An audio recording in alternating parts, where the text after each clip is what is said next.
Hey guys, इस video में हम बात करेंगे इंडिया के बारे में, जो कि बनने वाला है fifth largest economy by 2025 and third largest by 2030। बहुत कुछ है जानने को। Let's start the video. So ये है टाइम्स ऑफ इंडिया का एक article, India to become fifth largest economy in 2025 and third by 2030।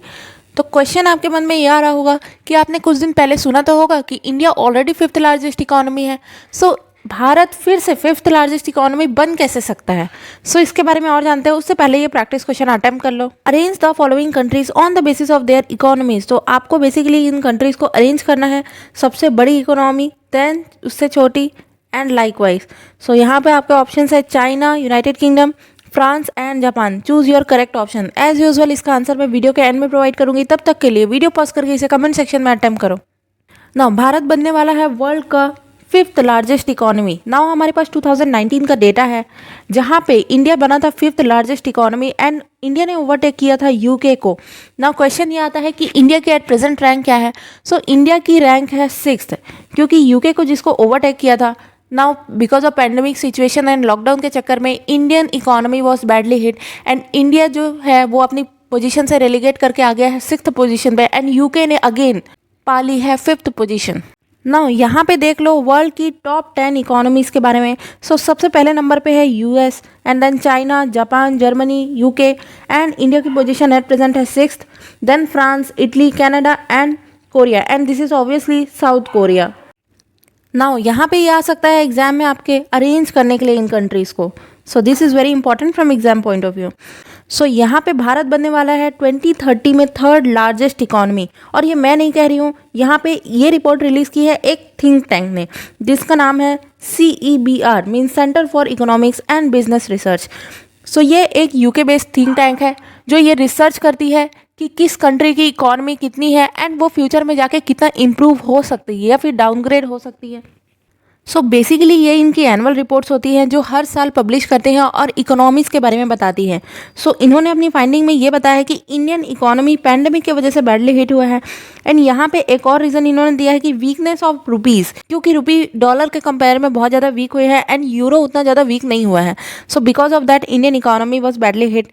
इन्होंने अपनी फाइंडिंग में ये बताया है कि यूके, जिसने इंडिया को ओवरटेक किया है to become fifth largest economy, ये अभी अपनी पोजीशन पे रहेगा। मींस 2024 तक इसकी पोजीशन 5th ही रहेगी एंड 2025 में माइट बी इंडिया वापस से ओवरटेक कर सकता है यूके को and to become the fifth largest economy.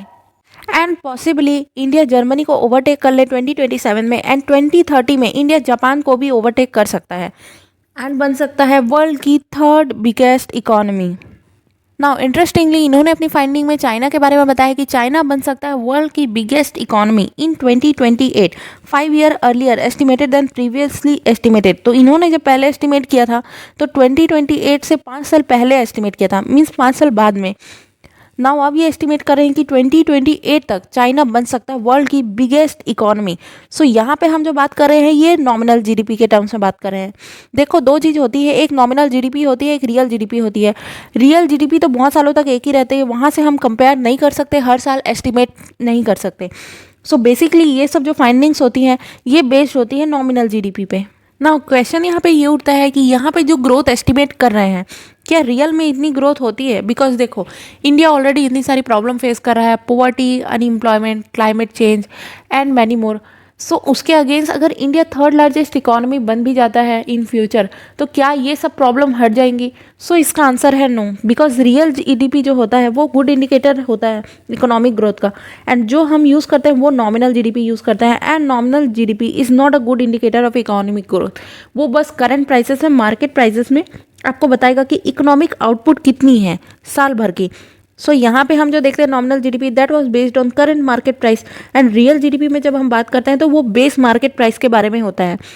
Nominal GDP में कभी भी इन्फ्लेशन को अकाउंट नहीं करते, जबकि रियल जीडीपी में इन्फ्लेशन एडजस्टेड जीडीपी होता है। नॉमिनल जीडीपी करंट मार्केट के बेसिस पे होता है एंड यहाँ पे हम एस्टिमेट कर सकते हैं हर साल एनुअली, कंट्रीज को कंपेयर कर सकते हैं कि जो आज की डेट में, करंट डेट में करंट प्राइजेस किसी कंट्री में कितने हैं।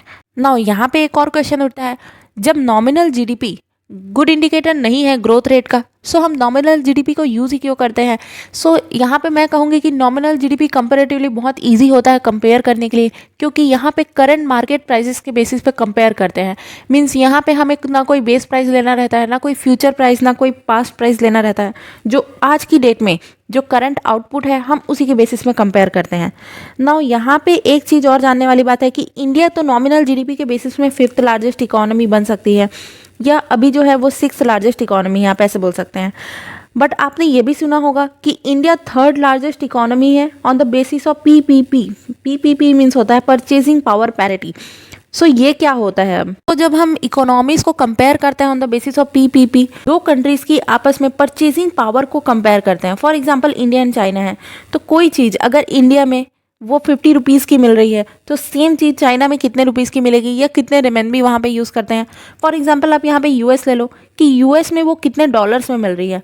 सपोज आपने एक पेन लिया इंडिया में जो कि 20 रुपीज़ का है, राइटोमीटर लिया, ओके, एंड यूएस में एक पेन लिया जो कि है $2 का। अब यहाँ पे हम कंपेयर करते हैं कि क्या $2 20 रुपीज़ से बड़ा है। सो $2 को जब हम रुपये में कन्वर्ट करेंगे तो ये आता है 140 के आसपास। तो ऑब्वियसली यहाँ पे चीज़ें हो गई यूएस में ज़्यादा महंगी एंड इंडिया बन गया है ज़्यादा चीप। सो ऐसे हम कंपेयर करते हैं in terms of PPP. Now ये है फॉर्मूला कंपेयर करने का, जहाँ पे हम निकालते हैं ratio cost of good in currency one. So यहाँ पे फॉर एग्जांपल हमने रख दिया डॉलर और यहाँ पे रख दिया रुपी। सो इससे हमें पता चल जाता है कि किस कंट्री में प्राइजेस कितने हैं कंपैरेटिवली। एंड यहाँ पे अगर हम पीपीपी के टर्म्स में बात करें तो वर्ल्ड की सबसे बिगेस्ट इकोनॉमी है चाइना। तो इसमें कंफ्यूज मत होना, आपसे दो चीज़ पूछा जाता है, एक तो कंपेयर करने on the basis of nominal GDP and दूसरा है पीपीपी। अगर हम नॉमिनल जीडीपी के बारे में बात करें तो यूएसए सबसे बड़ी कंट्री है, एंड अगर हम पीपीपी के बारे में बात करें तो चाइना है सबसे biggest economy, and second number पे है United states obviously, and India आता है इसमें 3rd नंबर पे। ना वापस आते हैं अपने प्रैक्टिस क्वेश्चन पे। सो यहाँ पे आपको अरेंज करना था on the basis of nominal GDP. So इसका सही आंसर है, सबसे पहले ये देख लो, वर्ल्ड की जो सेकंड बिगेस्ट इकोनॉमी है चाइना, सबसे पहले 1 आएगा, एंड देन आए 4th जो आज की डेट में वर्ल्ड की 3rd बिगेस्ट इकोनॉमी है Japan, and then UK and France. So आपका आंसर हो गया B 1 4 2 and 3। So I hope you like the video. This is the end of our video. Thanks for listening.